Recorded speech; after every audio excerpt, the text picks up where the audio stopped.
Estás escuchando Milenio 3 por Aluka Nanica. 3 y 11 minutos de la madrugada, una madrugada histórica, de esas que se reconcilian con la democracia. En este mismo estudio, en este mismo micrófono, hace apenas 2 horas, don Iñaki Gabilondo, y era increíble la imagen de la pecera, de nuestra nave que va ahora, por supuesto, comandada por el compañero Juanma Frasquet, en busca de nuevos universos, pero que hace apenas un par de horas, como decimos, estaba llena de periodistas. Ahí estábamos todos expectantes, siguiendo esta, en el fondo, fiesta de la democracia. Pero ahora, como siempre, un paréntesis, un respiro, aire fresco. Después de tantas emociones seguidas, Milenio 3 va a comenzar en unos instantes y lo hacemos, yo creo, con la mejor compañía. Esta música histórica para relajarnos un poco de Vangelis, Metallic Rain, lluvia metálica. Ya sabéis, el mejor equipo: Carmen Porter, Katia Rocha, Carlos Barroso, este que os habla vuestro amigo Iker Jiménez, y ya lo hemos dicho, hoy de tripulante, de comandante, Juanma Frasquet.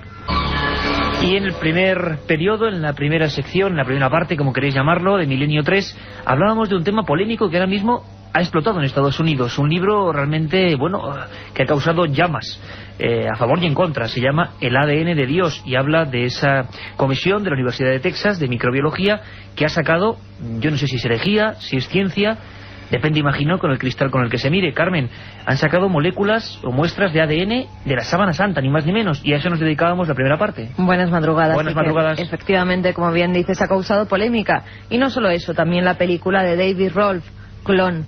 Cómo clonar al hombre de la sábana santa. Cómo clonar a esa figura que sí, según los indicios que se dan en ella, puede ser Jesucristo. Ahí está la polémica, Iker, es lo que hemos tratado en la primera media hora de Milenio 3. Además, la hablábamos con tu libro en la mano, la Sábana Santa, fotografía de Jesucristo, pero lo más interesante también, quizás, o lo que la gente nos ha preguntado mucho a través del correo electrónico de milenio3@cadenaser.com, es la historia de David Rolf, de ese hombre escéptico en contra de la sábana, director de cine, que llega para hacer un reportaje y cargarse toda la historia, y de repente, pues cómo decirlo, hay algo que le fascina, algo que le intriga, algo que llama su atención, se convierte al cristianismo, y ahora mismo aquel reportaje escéptico varía 360 grados y se convierte en una trama que hemos visto que tiene más de realidad que de ficción. Una trama que tiene que ver con Jesús y que se llama, ahí es nada, Clon. Y hablábamos con miembros de la Iglesia, con miembros de la ciencia, de la genética, con los que están a favor de la clonación, bueno, todas las opiniones, como siempre, en Milenio 3. Sabéis que en este tiempo convulso, más que nunca, con cambios en el horario futbolístico, con elecciones que todavía no han acabado, es increíble, pero todavía están ahí recontando votos, nos recuerda esto a otros países, el suspense se acentúa, pues cambia nuestro horario, es lógico. Empezamos a las 4 de la tarde, es lo que sabemos por el momento hasta mediados de junio, a las 4 de la tarde, y siempre la cita aquí con todos vosotros. Antes de empezar a meternos en materia y con un tema que también, el principal, tiene que ver con Cristo, noticias de última hora muy interesantes que nos van a llevar a Valencia, me gustaría comentaros 2 citas a todos los amigos de Milenio 3. La primera es que ya está cerca la Feria del Libro, que empieza el siguiente fin de semana y que tanto Carmen Porter como yo, como otros muchos compañeros del Archivo del Misterio, estaremos los fines de semana, no el que viene, sino el siguiente, 7 y 8 de junio, 14 y 15, son sábados y domingos.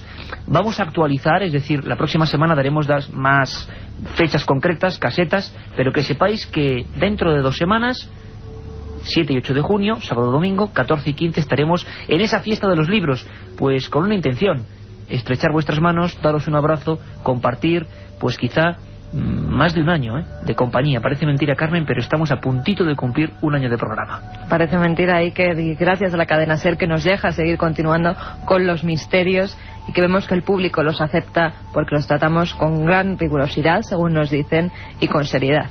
Pues de momento, por lo que sé, por lo menos un añito más vais a tener que seguir aguantándonos. Y otra cita importante, miércoles 18 de junio. Por favor, tomar lápiz y papel. Son citas para los amigos de Milenio 3, para los que comparten este espíritu y que sabemos que cada día sois más. Miércoles 18 de junio, Auditorium Municipal de Benalmádena en Málaga. Auditorium Municipal de Benalmádena en Málaga, miércoles 18 de junio. Un evento que creo que va a ser algo impresionante. Hablaremos con nuestro colega Luis Mariano, corresponsal en esa provincia, porque vamos a hacer un programa en vivo, vamos a mostrar imágenes, va a haber firmas, va a haber hasta un cóctel en el que todos estáis invitados, un acto completamente gratuito, una explosión de misterio. Damos las fechas, 18 de junio, miércoles, y desde luego iremos adelantando en fechas próximas también muchos más detalles. Pero ahora me gustaría hablar con un buen amigo, escuchar a un buen amigo que ya ha intervenido con el tema de la Sábana Santa. Es un hombre que ha trabajado en el Vaticano, que es periodista, que es sacerdote, tiene esas dos, bueno, digamos facetas, ¿no? A veces complementarias, a veces distintas, a veces contradictorias, y conoce como nadie los archivos y los secretos de ese lugar. Y ahora resulta que nos da un último dato que conecta el Vaticano con Valencia, y diréis, ¿qué pasa en Valencia? En Valencia se guarda una de las reliquias que quizá no tenga la fuerza o el lustre de la Sábana Santa, pero que también ha hecho correr ríos de tinta. Dicen que en la Catedral de Valencia está allí, ni más ni menos, que el Santo Grial. Suena duro, suena fuerte, la copa de la Última Cena, se han hecho guerras, se han hecho batallas, ha habido profetas que la han perseguido, todo tipo de cosas. Esto es lo que nos contaba de la última noticia, lo que está ocurriendo, porque la oficina de la Catedral de Valencia ha hecho, Carmen, una experiencia pionera, y es que ha abierto, fíjate qué detalle, están cambiando las cosas, por fortuna. La oficina de la Catedral de Valencia ha abierto una especie de gabinete de información para investigadores, para gente que quiera complementar datos y buscar historias o seguir la investigación sobre ni más ni menos que el Santo Grial, que supuestamente está allí. Me parece una labor la que están llevando a cabo perfecta, porque además nos dejan investigar en todos esos archivos que hasta ahora habían estado ocultos, como suele pasar. Ahora corresponsales como Francisco Contreras, al que tendremos hablando aquí de los misterios de Valencia, del Santo Grial, si es que es el de Valencia, nos contará las últimas noticias y esa oficina de información que se ha abierto. ¿Qué se halla allí? Vamos a, si quieres, escuchar antes a Manuel Robles, periodista, sacerdote, que ha estado muchos años en el Archivo Vaticano. ¿Qué ha pasado en Valencia? ¿Qué ha ocurrido? ¿Qué tiene que ver con esa sagrada reliquia misteriosa como es el Santo Grial? Le escuchamos. La noticia es que la oficina de, diríamos, la Catedral de Valencia ha abierto una oficina para investigar el Santo Grial. Entonces los estudios que hay sobre el Santo Grial, que el primero de ellos se hizo en el 1960, siendo obispo Marcelino Loachea, y la hizo un catedrático de arqueología de la Universidad de Valencia. Y entonces este hombre probó que la copa del Santo Grial corresponde a un material del siglo I, corresponde también a una talla que se hacía en las orfebrerías de aquella época, y lo que él ha dejado escrito es que no ven ninguna dificultad en que ese haya sido el cáliz que utilizó Jesucristo en la Última Cena. El cáliz que utilizó Jesús de Nazaret en la Última Cena. Y hoy hemos empezado en esa primera emisión a las 4 hablando también de Jesús, de otra forma, ¿no? Pero como decíamos, todo lo que toca a ese hombre, o su recuerdo, o su leyenda, o su verdadero enigma, sigue estando envuelto en sombras. Francisco Contreras está en Valencia, es nuestro corresponsal allí, y sabe muy bien que se oculta, o no se oculta, sino que se custodia en el corazón de esa ciudad. Francisco, buenas madrugadas, amigo. Buenas noches, Iker, buenas noches, Carmen, y buenas noches a todos los oyentes de Milenio 3. Hoy, en una madrugada, no te imaginas agitada. Si te hago una composición de lugar, estos son los restos de la batalla. Vasos, papeles, botellas, cajas, restos de comida. Bueno, si ves ahora mismo el Enterprise, como le llamamos aquí, la nave del misterio que nos lleva, pues está todo lleno de aparatos, de cosas. Ha sido una noche magnífica de radio, y ahora tenemos que seguir pues dando todavía, como decíamos, más oxígeno. ¿Qué demonios se oculta en la Catedral de Valencia? ¿Qué ocurre allí? ¿Qué pasa? ¿Qué hay para la gente que no lo sabe, Fran? La noticia saltó hace 3 meses exactamente. Lo que pasa es que se ha hecho pública ahora, Iker, Carmen. La organización de la catedral, bueno, los responsables del cabildo habían decidido, bueno, recrear o hacer un archivo que va a estar ubicado en la SEO, para que lo sepan todos los oyentes, con todo el material existente, ya sea histórico, que hay muchísimo, de eso hablaremos ahora, como simplemente libros que se hable del Santo Grial, como películas. En la SEO Se sabía la noticia desde hace 3 meses y se va a hacer realidad ahora.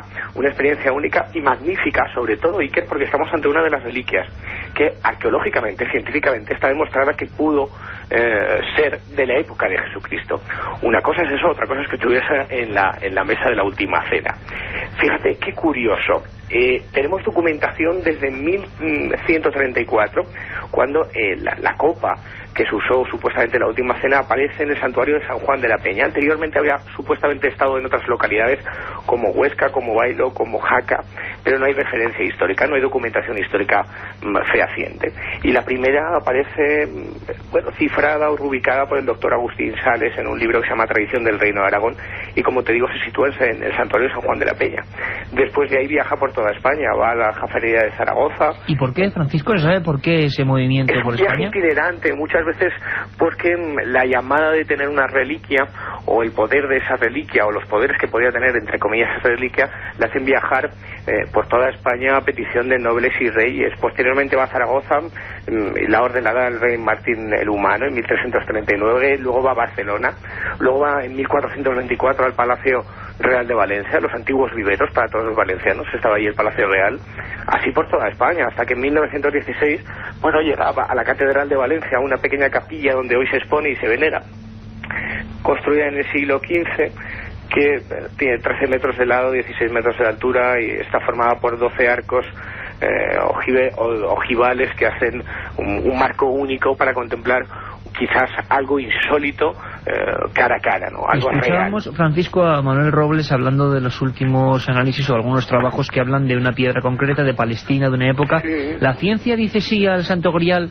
o por lo menos no dice rotundamente que no? La ciencia dice sí al Santo Grial históricamente, y nos vamos a adelantar en un par de noticias o de informaciones respecto al único informe que se hizo en 1960 por parte de Antonio Beltrán, catedrático de la Universidad de Zaragoza, sobre la reliquia. Efectivamente, como decía nuestro compañero, fue el arzobispo Marcelino Olaechea quien pidió a este catedrático, Antonio Beltrán, que verificase si arqueológicamente la pieza podía ser de aquella época. Y tengo aquí en mis manos el documento que dentro de unas semanas todo el mundo podrá ver en ese aseo, en ese archivo del Santo Grial. Si quieres te leo varios extractos, varios párrafos que son fascinantes, si quiero. Vamos allá, Francisco. Bueno, la copa superior hace una descripción visual con respecto a la estructura. Dice: primero, copa superior; segundo, el pie formado por un vaso ovalado e invertido; tercero, la vara con su nudo de oro que sirve como elemento de unión de las partes anteriores. Respecto al primero, la copa, dice que es de piedra ágata cornalina oriental y formada de forma semiesférica, mide 9 centímetros y medio y tiene una altura de 7 centímetros. Es completamente lisa. Del pie dice que está formado por un vaso ovalado e invertido, del mismo color y parecido material que la copa, aunque muy distinto, inferior a esta, tanto en la calidad del trabajo como en la piedra. Es más, da la sensación, dicen los expertos, de que lo que importa es la copa, no el recipiente, y que luego quizá hubo ornamentos que se pusieron después, ¿no? Exactamente, y ahora lo desvelamos. Hay un detalle en el pie, y es una inscripción árabe, cúfica, que es muy curiosa, y descubre Antonio Beltrán que se llamaría, si podemos llamarlo de alguna manera, Lizaira, que significa para Dios, escrita en árabe. Seguimos con el informe. Y tercero, finalmente, la vara con su nudo, es la parte baja del Santo Grial, de 7 centímetros en total de largo, que sirve como elemento de unión entre la copa y el pie, con añadidura de asas y de una guarnición de oro purísimo, finamente burilado, que soporta el engaste en el pie de perlas y piedras. Esto es una visión, una primera análisis visual. Te voy a leer las conclusiones de Antonio Beltrán en 1960. Brevemente, si es posible, Francisco, por favor. Bien, primero, que la naveta del pie, originaria del taller cordobés o tal vez fatimita, es fechable entre los siglos X y XII y que fue añadida a la copia hasta el siglo XIV. O sea, que el pie que sujeta ese recipiente se puso el 11, el 12. Pero ojo, y este es el detalle, ¿vale, Iker? Que la copa se remonta a la época comprendida entre los siglos IV antes de Cristo y primero de nuestra era, y más concretamente entre los siglos II y I antes de Cristo, y que fue labrada en un taller oriental de Egipto, de Siria o de la propia Palestina, y por lo que bien pudo estar en la mesa de la Santa Cena, y pudo ser el que Jesucristo utilizó para beber, para consagrar o para ambas cosas.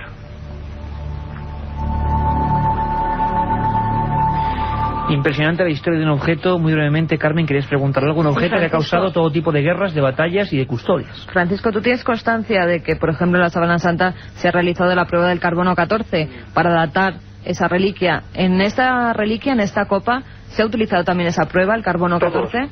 El carbono 14 no, se hizo un examen arqueológico visual datando los elementos.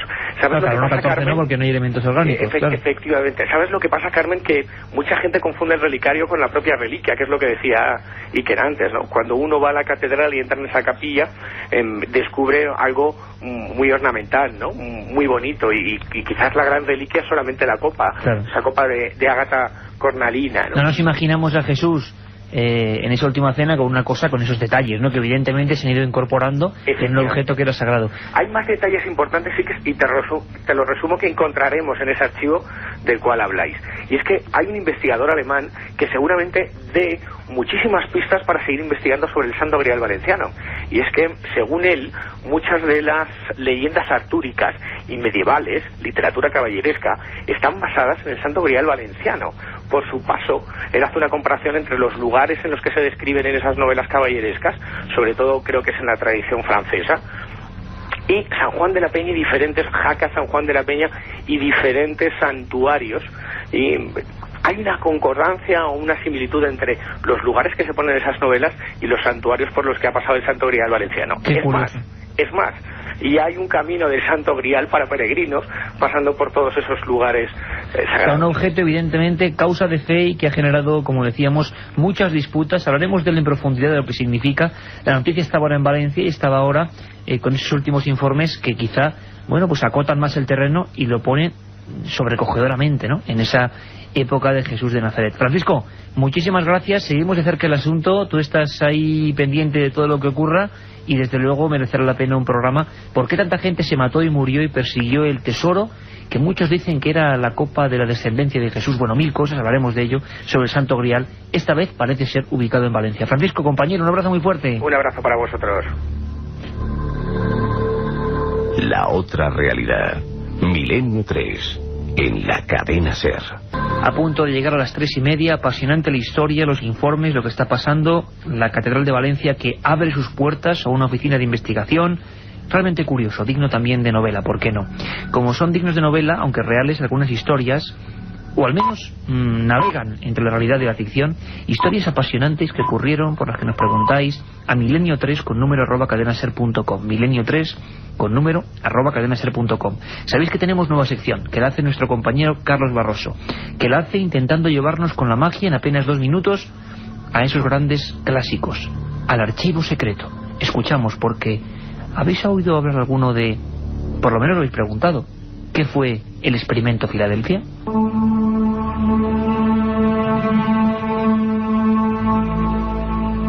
El experimento Filadelfia fue un proyecto ultrasecreto puesto en marcha por científicos estadounidenses y alemanes contrarios a Hitler en 1943, en plena Segunda Guerra Mundial. La intención de los investigadores era someter al buque Eldridge a un experimento para hacerlo invisible y teletransportarlo de los muelles de Filadelfia a cualquier otro puerto, sin que fuese detectado por los radares enemigos. Utilizando la teoría del campo unificado de Einstein, parece que los científicos lograron hacer desaparecer el buque y toda su tripulación, pero cuando este volvió a aparecer, se demostraron las horribles consecuencias del experimento. Hay autores que sostienen que al pasar de un plano a otro, el Eldridge quedó mal armado, por lo que muchos de sus tripulantes aparecieron atrapados entre sus hierros. Otros quedaron desfigurados, algunos se volvieron locos, y unos pocos siguieron haciéndose invisibles de forma involuntaria en varias ocasiones. Hay quienes sostienen que los extraterrestres tuvieron algo que ver en todo esto, pero lo cierto es que el experimento Filadelfia sigue siendo uno de los grandes secretos de la inteligencia norteamericana, que quedó abandonado, se dice que por cuestiones económicas, y archivado para siempre como material ultrasecreto.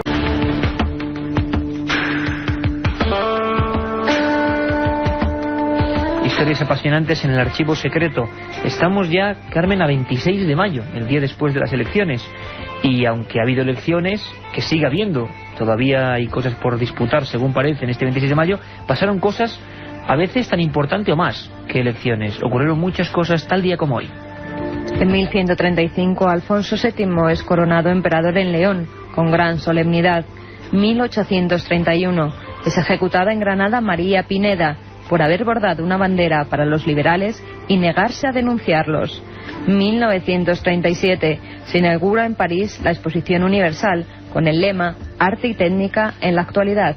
Ya en 1956 Javier Torroella Bueno, oculista y cirujano, certifica después de largas pruebas y atentas investigaciones que en los ojos de la Virgen de Guadalupe se ven algunas figuras que corresponden a seres humanos. 1979, el capitán de la Fuerza Aérea de Chile, Danilo Catalán Farías, instructor del área F-5E de la base Cerro Moreno de Antofagasta, afirma haber avistado un gigantesco objeto volador no identificado. 1998 culmina con éxito en Chile la puesta en funcionamiento del nuevo telescopio europeo del Observatorio Europeo Austral, y ya en el 2002 una nave de la NASA detecta indicios de la existencia de agua helada en Marte. Pasaron muchas cosas, pero seguramente ninguna tan terrorífica como las que nos cuenta Katia Rocha. Esas leyendas urbanas que son parte de misterio, parte de realidad, una parte de recreación y que nos llevan a diferentes puntos de España. Son historias que se cuentan de padres a hijos, historias que ya no sabemos qué margen tienen entre realidad y lo que es la leyenda. Esto pasó en Montserrat, en lo más profundo de Cataluña, un lugar mágico y misterioso. Tiene que ver con algo que pone los pelos de punta. Escuchamos a Katia Rocha. El monasterio de Montserrat fue fundado en el siglo XI y la influencia de esta abadía se extendió rápidamente hasta Europa Central. Su misteriosa atracción incluso inspiró a Wagner para la creación de su Parsifal. En 1811 el monasterio fue casi destruido. Los más escépticos afirman que fue un incendio producido por el ejército francés, pero los hechos no fueron así de simples. Cuenta la leyenda que en los jardines y bosques del monasterio se oían los rezos y cánticos susurrantes de los monjes, llenando de paz los alrededores.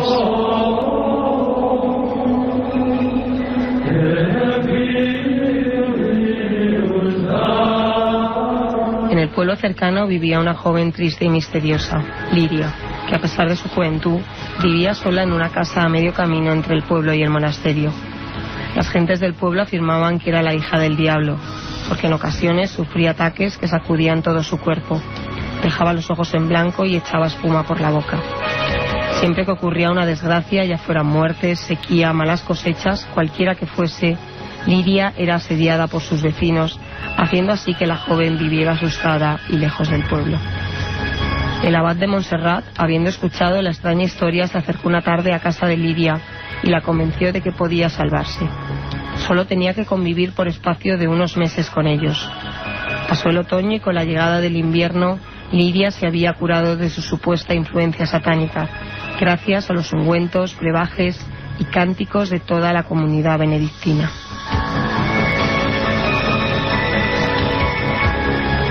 La corte demoníaca, enfurecida por la salvación de la joven, ascendió de los infiernos una noche y descargaron toda su ira echando llamas de fuego por la boca y los ojos, haciendo arder así al monasterio con los monjes y la joven dentro.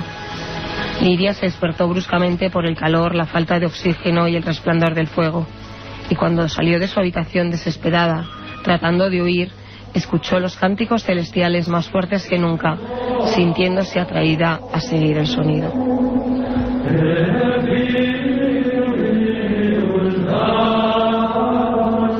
En el patio vio a los monjes con las manos cogidas mirando al cielo e invocando a los ángeles. El fuego estaba a su alrededor pero no le rozaba. El abad al verla le hizo una seña para que se sentara en el interior del círculo protegiéndola de las llamas. Liria lo hizo y vio cómo a su alrededor celebraba una gran batalla entre ángeles y demonios. Estos últimos, al verse casi derrotados, lanzaron una gran piedra al centro del círculo, aplastando el frágil cuerpo de Liria. La piedra, al caer sobre ella, rebotó rota en miles de pedazos, destruyendo así a los demonios y apagándose al instante las llamas.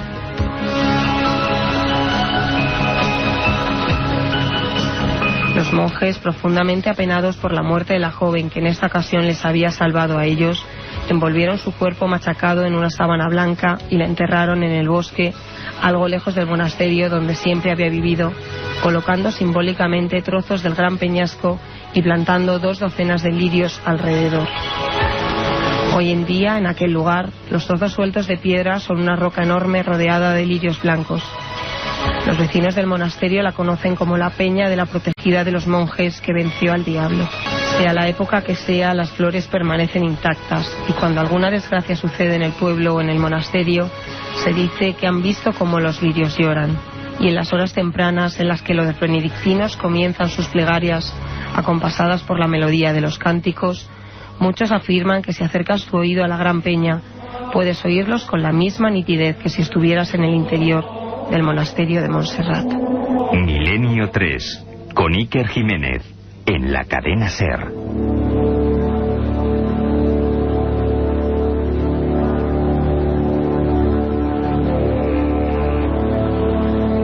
Después de estas historias que nos llevan a lo más profundo del conocimiento, de la leyenda, del misterio, de lo que un día fue verdad y quizás se ha transformado en otras cosas, quién sabe, Katia Roche y sus leyendas urbanas, también rurales por supuesto, que muy pronto creo yo que se van a convertir en un bonito libro, porque esto hay que guardarlo, hay que conservarlo.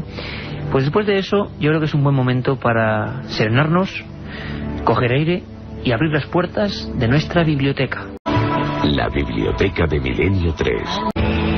Y como siempre, dos indicaciones. Una incunable, es decir, que ya no se puede encontrar en ningún sitio, pero que merece la pena rastrear y comprar donde la veáis, porque son libros que fueron conocimiento a su manera, importantes. Y uno que sí, que está en todas las librerías. Creo que va sobre brujas, Carmen, el que tú tienes, el libro nuevo. Efectivamente, Iker, se trata de las brujas en el mundo. Creencias populares, ritos y simbología. Los grandes procesos. Su autor, un antropólogo, Massimo Centini, y la editorial De Becci. Se trata de una obra muy documentada que nos da a conocer algunos de los capítulos más oscuros de nuestra historia, los orígenes y la difusión de la brujería, la caza de brujas, los procesos y los inquisidores que los llevaron a cabo. Como siempre, Iker, recoge unas palabras del autor que nos dice: prescindiendo de las leyendas y de las falsas reconstrucciones históricas que a menudo esconden claras intenciones anticlericales, existen fuentes objetivas que nos proporcionan la imagen concreta de la caza de brujas. En ellas se centra este libro. Centini se basa sobre todo en documentos sobre los procesos celebrados contra las brujas, en libros y en manuales usados por los inquisidores, en ensayos teológicos y jurídicos e incluso en imágenes de la brujería realizadas por diversos artistas. Además, el libro está lleno de fotografías y grabados que nos muestran el origen de la caza de brujas, las torturas a las que fueron sometidas y algunos de los procesos más famosos que a muchos de nuestros oyentes les sonarán, como el de Salem o los diablos de Ludun. Ni más ni menos. Épocas oscuras, grabados terribles, las brujas, Carmen, en el mundo, ¿no? Las brujas en el mundo, su autor Massimo Centini y la editorial De Becci. Pues yo tengo aquí un libro mucho más antiguo, más viejo, más pequeño en tamaño, también con muchas ilustraciones y que hemos cogido con todo el cariño, porque destila ingenuidad, destila lo que era una época. Es de 1969, lo editó la editorial Glemm en Argentina y lo firmaban dos personas. Sobre todo una llamó mucho la atención que se arriesgase a esto. Uno era Alberto Giordano y la otra Eduardo Tucci. Eduardo Tucci era teniente coronel del ejército argentino. El título, imagínense la época, una especie de disco anaranjado y dos seres monstruosos, los platos voladores y sus tripulantes. Uno de los libros casi prohibidos en Argentina en aquella época. Ingenuidad digo porque era una época en que también se empezaba a escalar a nivel espacial. El hombre dejaba este mundo bidimensional y se lanzaba al espacio, y entonces se empezaba a pensar en el asunto de los platos voladores, ni siquiera todavía ovnis. Evidentemente, platillo volante significaba, al menos para estas personas, extraterrestres directamente. Es, como digo, ingenuo, pero en el sentido de comprobar cómo han cambiado ya las hipótesis. Hoy se habla de fenómenos psicosociales, se habla de una realidad que no sabemos comprender, pero me gustaría coger el apéndice final. Hay un apéndice sobre instrumentos supuestamente fotográficos para capturar ovnis. Lo repito, lo firmaba el teniente coronel Eduardo Tucci del ejército argentino. Y por ejemplo, este coronel, con toda su, vamos a decir, tranquilidad, nos decía cómo comportarnos en caso de una aparición. Es muy curioso. Por ejemplo, en la página 215 decía: aterrizaje. Se llama así al hecho de que el ovni se pose en tierra, posándose sobre tres patas, es curioso porque se pensaba que tenían tres patas o más de tres patas, o permanezca inmóvil y suspendido a corta distancia del suelo. Dice el general, el teniente coronel: manténgase sereno, ya que la experiencia recogida a través de un sinnúmero de casos similares en Argentina y en Sudamérica permite afirmar que es muy remota, si no del todo inexistente, la posibilidad de peligro. No se acerque demasiado al objeto, ni a pie ni en automóvil. Si siente cosquilleos o cualquier otra sensación de tipo eléctrico o magnético, aléjese. En caso de que el motor del vehículo en que viaja se detenga del todo o pierda revoluciones, deje accesorios para cargar la energía de la batería eléctrica. Y si usted experimenta alguna molestia personal, permanezca dentro, acelere y huye. Es muy curioso porque son, bueno, nos parecen condimentos o, bueno, cosas dignas de aquella época, una época de creencia absoluta en los seres del espacio. Luego, por supuesto, todo se ha ido complicando. Un libro que demuestra lo que fue un trozo concreto de la historia, años 60, el mismo año 69 concretamente, en el que poníamos pie en la luna, los platos voladores y sus tripulantes, teniente coronel Alberto Tucci y Alberto Giordano. Y hay personas, Carmen, que dicen que algunas de nuestras secciones hace tiempo que no entran, que están hartos, que cómo es posible que a Santiago Camacho, el rey de las conspiraciones, el de la tramoya de las cosas, hace tiempo que le tenemos ahí, dicen, un poco censurado, y cómo es posible que si vamos a quitar la sección, dicen. Nos han preguntado incluso si había una conspiración contra Santiago Camacho. Sería muy lógico conspirar contra el conspirador.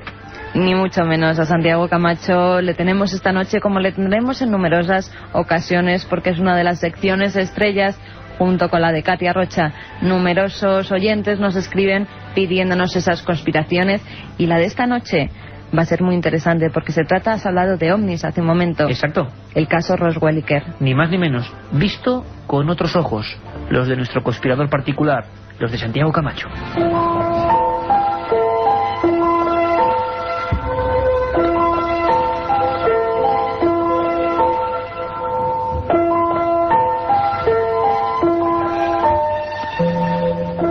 De julio de 1947, Roswell, Nuevo México. Un objeto de considerable tamaño se ha estrellado en un rancho cercano a la localidad. A pesar de la diligencia y secreto con que los militares de la base aérea próxima han procedido a la recogida de los restos, no se puede evitar que la noticia trascienda a la prensa y aparezca en diversos periódicos con el siguiente titular: La Fuerza Aérea recupera los restos de un platillo volante.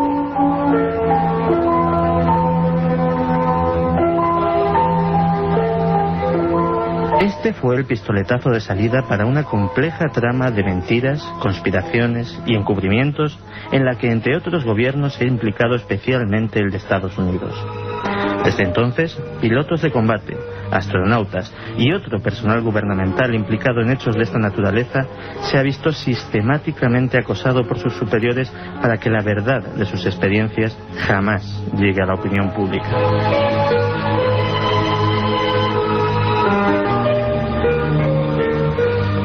Por su parte, los ufólogos no solamente han tenido que enfrentarse durante todos estos años con el obstinado silencio, cuando no las veladas amenazas de las entidades oficiales. También han tenido que vérselas con reiterados esfuerzos por desinformar y crear confusión, mezclando mentira con verdad y llegando al extremo de tener en nómina a cierto número de investigadores ovni, cuya única misión habría sido confundir a sus colegas, alejarles de la verdad.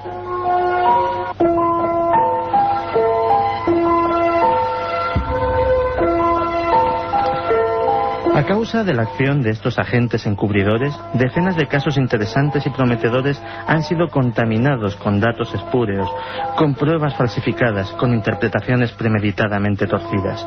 Incluso se ha llegado a orquestar sonoros fraudes para confundir aún más a la opinión pública y a los investigadores.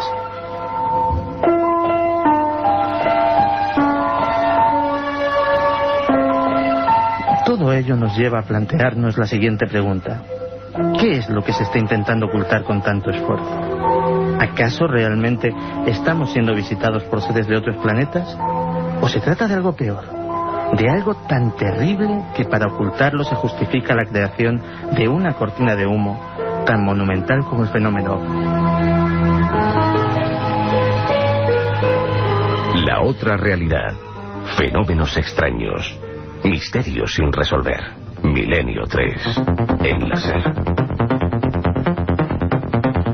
3:48 de la madrugada, es momento de noticias, han pasado muchas cosas en el mundo, hemos seleccionado tan solo unas pocas que tienen que ver como siempre con el misterio, con la arqueología, con la astronomía, con ese cajón desastre, esa amalgama que significa lo desconocido, que a veces es científico, por supuesto, y que tocamos siempre en Milenio 3 cuando llega la recta final del programa. Carmen, científicos chinos identifican el ADN, hoy hablábamos de ADN de Jesucristo, en la primera emisión de Milenio 3, a las 4 de la tarde, pero lo captan en el cerebro de una mujer muerta hace 2000 años, ni más ni menos. Durante las excavaciones que se llevaron a cabo en la tumba Laoshan, perteneciente a la dinastía Han, un trozo de lo que parecía ser barro se desprendió del cráneo de una mujer momificada.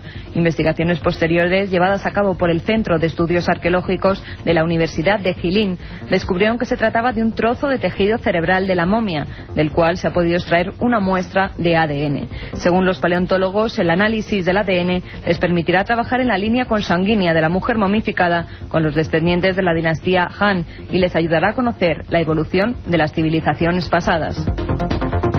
Carmen, pues a mí esta noticia me parece una bomba, sinceramente. Me parece una bomba porque, bueno, tú en tu libro sobre la Sábana Santa, Fotografía de Jesucristo, recogías todo lo que está haciendo el Vaticano, el primer programa era sobre eso, y muchos dicen que, bueno, un ADN de 2000 años está roto, es casi imposible de sacar, es muy difícil, y nos encontramos precisamente hoy, también la casualidad es que a veces, con esta noticia, de dentro del cerebro, 2000 años, exactamente igual que Jesucristo, y se ha obtenido el ADN. Qué increíbles parámetros se abren a partir de ahora. Por lo menos vemos que hace 2000 años el ADN sigue ahí. Y puede haber otro tipo de vida, pero en un cráter y muy lejos de la Tierra, en un lugar llamado Russell, Carmen. El planeta rojo vuelve a ser noticia ante la posibilidad de que haya vida en su hemisferio sur, concretamente en el cráter Russell. Según los científicos, el agua podría estar presente en este sector del planeta en determinados momentos del año marciano. El experto del Centro Aeroespacial alemán, Dennis Reis, ha asegurado que dada la presencia de agua en ese lugar, creemos que es el mejor punto para excavar la superficie en busca de vida. Además, hay características extraordinarias en el cráter similares a la Tierra. Y ya que hablamos de Marte, Iker, el pasado viernes la NASA publicó la primera fotografía de la Tierra tomada desde Marte gracias a la sonda Mars Global Surveyor. La imagen muestra, además de nuestro planeta, una amplia vista de Júpiter y de algunas de sus lunas. Curiosísimo, curiosísimo, noticias que, bueno, que se convierten en ciencia, porque de repente surgen, ocurren, se logran y ya son conocimiento. Sigue habiendo un montón de cosas al margen, esos misterios, eso paranormal que pueden decir algunos, que sigue estando ahí, ¿no?, en la frontera. Hablamos, yo recuerdo en julio, y fuimos los únicos en hablar con los veterinarios oficiales del gobierno argentino. Estaban sufriendo una tremenda oleada de mutilaciones de ganado, ya sabéis, un animal que no deja huellas, un animal que chupaba y evisceraba, que no era ningún perro, que se acusó a un ratón de matar a miles de vacas, de terneros, de ganado. Bueno, parece que las mutilaciones vuelven, Carmen.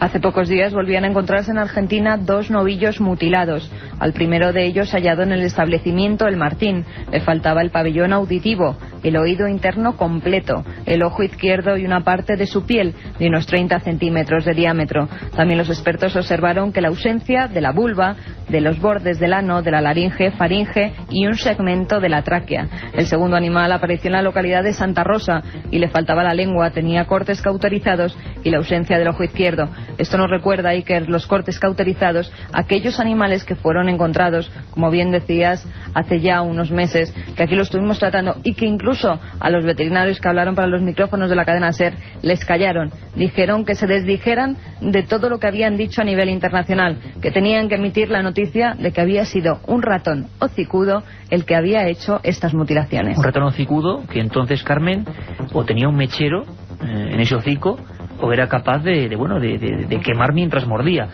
Yo recuerdo perfectamente, nos lo pregunta mucha gente, es en milenio3@cadenaser.com, es una pregunta recurrente, que a ver cuando tratamos un tema de mutilaciones de ganado en España, que no lo hemos hecho, de acuerdo. Recuerdo ahora también, porque es nuestra obligación y siempre es dar el mayor número de datos a la gente, que los 3 casos más extraños de España, nos lo pregunta alguno de los mails, Pues yo diría que serían los siguientes. Uno ocurrió, la primera vez, en el año entre el 78 y 79, en una barriada marginal de Tenerife en la época, que era la zona de Taco. Ahí aparecieron perros guardianes, incluso mordidos, siempre en un solo colmillo. Se pensó en seres humanos con algún tipo de extraña conducta, ¿no? Sacar sangre a las personas. Pero cómo se quedó, Carmen, la gente, y eso yo lo he podido fotografiar llegando minutos después, cuando por ejemplo en Cerro de Tabladillo, Segovia, 350 ovejas, alguien había saltado un murete de piedra de 2,5 metros sin dejar huellas, y había matado a todas en apenas 2 minutos, y todas con un punzón en el cuello. Impresionante. Lo mismo ocurrió en Navarra, en la zona de Lerín, gentes con escopeta en ristre, miedo en las calles. Yo me acuerdo, por ejemplo, en Sepúlveda, Segovia, muy cerquita Valle de Tabladillo, Carmen, entrevistas que tuve que hacer, estaba de reportero de un programa de sucesos en aquella época, y la gente decía que no llevaba a sus niños al colegio, que no salían a la carretera. Era el miedo medieval, el miedo al lobo gigantesco. Al final, como siempre, nunca se supo. Y volvemos y cerramos con los ovnis, en un lugar, tan aparentemente poco dado de este tipo de noticias como es Azerbaiyán. Un ovni en Azerbaiyán. Cientos de personas pudieron observar el pasado miércoles como un objeto volante no identificado se mantenía en los cielos de Bakú, la capital de Azerbaiyán. Según los testigos, se trataba de una luz muy brillante que comenzó a moverse hasta desaparecer en dirección al mar Caspio. Y una última noticia, Iker, que me ha parecido muy curiosa y que nos ha llegado hace escasos momentos a los teletipos. Los budistas son más felices. ¿Por qué? Los investigadores del Centro Médico de la Universidad de California han encontrado que el budismo puede domesticar la amígdala, un área del cerebro donde se almacena el recuerdo del miedo, en la memoria. Encontraron que los budistas que meditan regularmente eran menos propensos a sentirse impactados, frustrados, sorprendidos o molestos comparados con otras personas. Bueno, será cuestión de hacerse budista.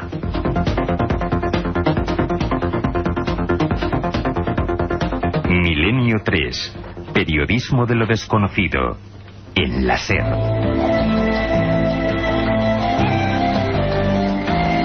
Y enfilamos la zona final del programa, un programa hoy importante, realmente concentrado, porque así lo exige la actualidad, como ha sido la primera edición. Llevamos muchísimas horas ya en este bendito lugar, en la cadena SER, en el Estudio 1, orgullosos de transmitiros esas otras historias, y que además yo creo que en días como hoy están bien, ¿no? A pesar de que hoy casi todo es política y también deporte, la Liga ha tenido todo tipo de emociones, pues también siempre es bueno abrir la ventana de lo imposible, de lo desconocido. Y por supuesto, sabéis que durante toda la semana en ese milenio3@cadenaser.com, Carmen Porter, Katia Rocha recogen información, y ahora vamos a intentar resolver en lo que podamos vuestras dudas. Carmen, vamos a repasar los mails que tenemos. Empezamos por Eduardo González Rodríguez, que nos dice: quiero felicitaros a todos, absolutamente a todos, Iker, Carmen, Katia, Carlos y todos vuestros corresponsales y técnicos, y daros las gracias por hacer programas como Milenio 3, de periodismo, de investigación y de misterio. Yo era fiel seguidor del programa que dirigía Antonio José Alés en la SER hace muchos años. No me enrollo más, solo sugeriros un tema: Charles Manson. ¿Fue posible que la música de los Beatles pudiera llegar a inducir a los miembros de la familia a cometer aquellos terribles asesinatos? Vaya preguntas, habrá que preguntárselo, habrá que repreguntárselo, hablando un poco en internauta, o reenviárselo a Santiago Camacho, que sabe mucho, que nos habló de las extrañas muertes de algunas figuras del rock, y también Antonio Luis Moyano, que está preparándose unos trabajos muy interesantes sobre el rock maldito, llaman, ¿no? Esa música, mucho de leyenda, no sé si mucho de verdad, esos mensajes al revés, esa influencia subliminal, dicen en algunas mentes, y entre ellas, por supuesto, Charles Manson, aquella matanza de la mujer de Roman Polanski, Sharon Tate, aquella familia Manson terrible. Y es increíble, Carmen, cómo un asesino de esas características, aún hoy a la cárcel le llegan cada semana miles de cartas de admiradores. Rubén Ferrer Repullés nos dice: hoy un día que decíais que hablaríais de un exorcismo que se hizo en La Balma, una ermita situada en el norte de la provincia de Castellón. Bien, también dijisteis que conocíais la zona porque habíais estado por allí. Yo soy de esa comarca y no supiera que hubiera casos extraños por esas tierras. Ajá, nos llega el mail ahora mismo. Bueno, pues sí que lo hay.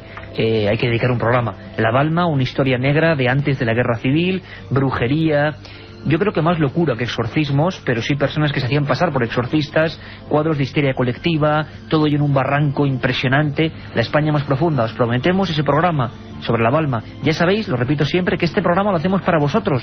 Ese es el momento. Vía mail, vía milenio3@cadenaser.com, preguntarnos y sugerirnos. La Balma, lo haremos, desde luego.